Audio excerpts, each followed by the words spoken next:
Hi everyone, Nigel Carlton here. Another year came to a close, 2012, didn't die.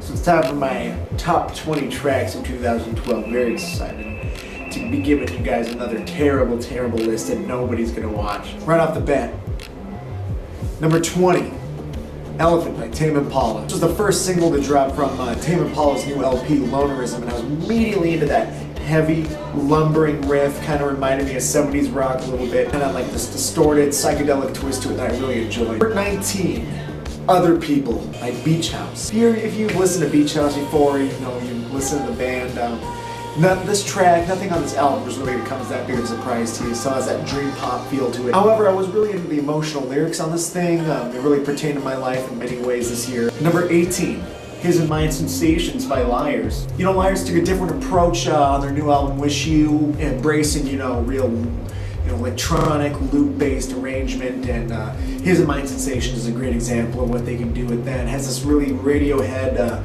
bass line in it. In general, I just had this like hypnotic feel to it that made me listen to it again and again. I really enjoyed that track. Number 17, Easy Easy by Tonight. Tonight is the collaborative effort between two hip-hop producers, Hudson Mohawk and Lunas. This track and their entire EP in general has this in-your-face, energetic feel to it that I really enjoy. Their EP this year had the same energy to it at all. On this track you have like this recurring vocal sample that comes in and out. It sounds like cars crashing, guns cocking, all these sounds. It's like a 90s cartoon but in a song form. It's amazing. Number 16, Express Yourself by Diplo. And it's something kind of in a similar category, but hip-hop producer Diplo is really on his top game on this track. The hook on this thing kind of like this distorted guitar feel to it. And there's also some pretty outlandish, over-the-top vocals from Nicky D on this thing as well. Number 15, Hunger Games by Death Grips. This may be simultaneously the hardest hitting yet most minimalistic thing on this entire list. Death Grips is a very unique, very new hip-hop outfit from Sacramento, California. And Zach Hill from the band Hella on drums, bringing these really math rock infused drums. And then you get MC Wright covering vocals, which is definitely going to be the breaking point for a lot of people in this band.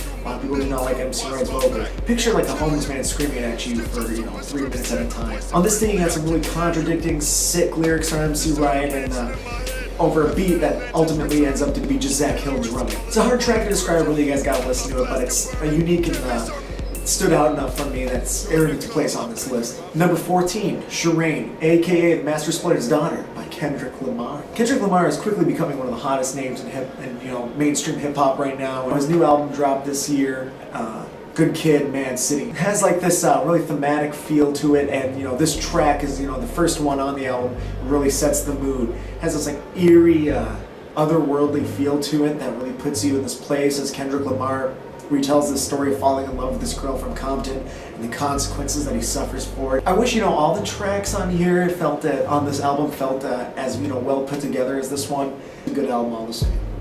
Number 13, Crimson by Animal Collective. Animal Collective returned in 2012 in a big way. Not only did they release a new LP, Centipede Hurts, they also released several singles. They went on tour again. They had released their album with all this video footage that A.B. Terra's sister made. Out of all the B-sides and singles that came out this year by the band, Crimson is definitely my favorite B-side. It's a really darker track, especially when you compare it to the band's last album, Nervo, their post-Pavilion. But I love the way the drums feel on this thing. It's like one of the first things you hear. Also, I think this track just features some of the best songwriting to date.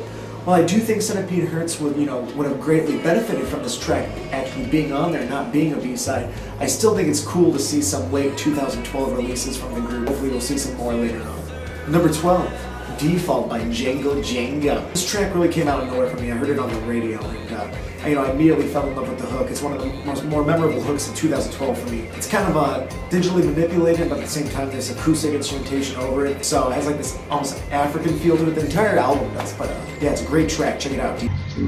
Number 11, Grown Up by Danny Brown. This is easily my favorite traditional hip-hop track of the year. Never before has Danny Brown sounded so put together and emotional. You even see a nostalgic side of Danny Brown on this thing. The beat feels really classic too. I can picture, Tribe Called Quest or, any other 90s hip-hop group like that rapping over this thing. It's really stuck out in my opinion. Alright, cracking the top 10. Here we go. Number 10. Interlude 1/Tessellate by Al J. I know this is technically two separate tracks, but I'm putting it as number one, as one track, because on the album they flow into each other, and I can't picture one without the other, really. Interlude 1 is strictly two harmonizing vocals, singing this really beautiful, memorable melody. And then all of a sudden these piano chords come in once Tessellate starts. And immediately I was drawn into that thing. There's a really mysterious lyrics and mysterious production on this thing. I love the strings that come in at the end that really tie everything all together. Overall, these are my, this was probably my favorite track off of An Awesome Wave, but you guys should check out that entire album, to be honest with you. Number 9, yet again, by Grizzly Bear. Over the past 5 years, Grizzly Bear have really grown into becoming one of the more consistent, impressive acts, out of the indie rock scene in Brooklyn. Really, on the top game when it comes to songwriting, as well as production. I love the grandiose guitar chords with, just the right amount of reverb, not too much. The ending, I love the ending. It's so, it's probably the noisiest thing Grizzly Bear has done in the past 5 years by far. You gotta check it out. Number 8, reaching for higher ground. It's Tonight. Alright, I know it's another track by Tonight, made it to the list, but that EP is really great. Much like Easy Easy, this thing is really just energetic and entertaining to listen to. The synth horns that make up the backbone of this thing really just made me want to just smash someone's face in.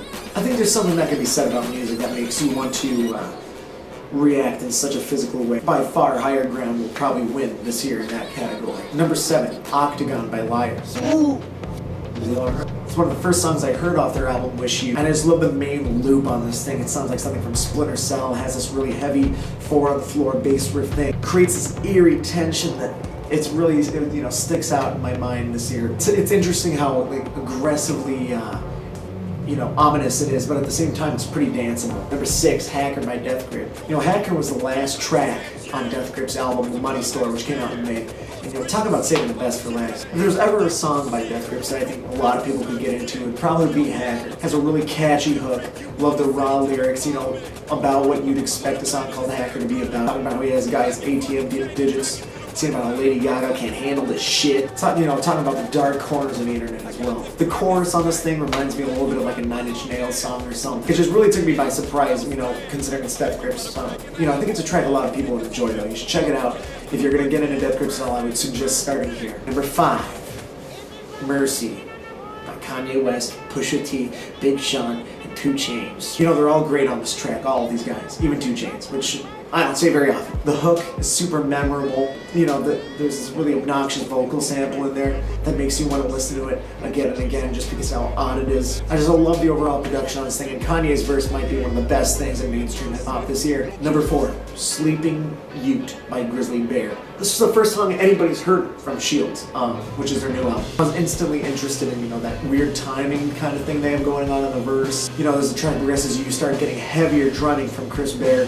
You also start getting these little synth embellishments that really make the track pop. And then at the end, there's this gorgeous, gorgeous acoustic outro that really just, makes me want to listen to it again and again. Absolutely my favorite track from their new album by far. Number 3, Today's Supernatural by Animal Collective. I remember hearing the band play this in 2011. It was my favorite out of the bunch of new songs that they played, and I was really excited that I got to hear a studio version of this thing in 2012, only 1 year later. The whole la got kind of infamous, thanks to the internet. But I think it's a really interesting, concept to put that as like one of the repeating things, one of the repeating themes of the song. One of the more interesting things they've done post-sometimes, I would say. Thanks to the drums and the organ arpeggio, it has this like Latin feel to it, which is very interesting. I think when it's all said and done, this might be my favorite track from the Centipede Hurts era Animal Collective. But yeah, time will tell. Number 2, Come Up and Get Me by Death Grips. I cannot think of a single track in 2012 that has grown on me more than Come Up and Get Me. First thing you hear in this track is this distorted, grimy, bass-heavy riff that would make anybody feel immediately uneasy, sick to your stomach. Why did they record this like this? As the track progresses, sparse drums start coming in, little keyboard notes. But other than that, it's really minimalist. What really makes the track for me is MC Wright's vocals. He's singing about being tortured and like all these horrible things, but as the track progresses, his voice becomes more manic and more, spastic, but you start to question whether or not the things that he's singing about are actually happening to him or not. It's easily the most paranoid, schizophrenic sounding thing I've heard this entire year. I'm not going to go into the entire story on this band, this album specifically. If you want to know more, you can just Google Death Grips, Epic Records. Long story short, the band purposely wanted to leave their relationship with Epic Records, and to do so, they decided just to release their album without notifying their label at all. It's interesting to think about, the band while they're writing and recording this track. They're, they lock themselves away in some hotel somewhere with, questioning whether or not CEO execs are going to be coming down on them with legal action regarding, releasing their album. Overall, this thing just it puts this feeling of invincibility right in my chest that nothing else, no other track in 2012 has done for me. When I listen to this thing, I feel like I can take on anyone. I'm ready to do anything. That's something to be said about music. Any music that can do that is, some of the best. Number one. Glasses coming off for this one. Before this album came out, singer-songwriter Dave Longstreth said that it was really a songwriter album. And I can't think of any song that, exemplified that concept more than this track, Gun Has No Trigger by Dirty Projectors off their new album, Swing Low Magellan. Breaking it down, you got three instruments. You got drums, you got bass, and you got voice. The harmonizing female vocals that make up the backbone of this thing, sound somewhere between gospel or soul, maybe classical, like operatic music. So you stack on top of that Dave Longstreth's very eccentric, very, standout voice, singing, lyrics kind of about the internet. Well, I think it's just a great song, it really exemplifies Dave Longstreth's songwriting ability. That's all I can say. I've listened to it a million times and probably will continue to listen to it as the year goes on. So there you have it. Top 20 tracks of 2012. Hope you guys enjoyed my list. What's your favorite 20 tracks of 2012? Maybe make a video or something. There should be more videos coming out soon.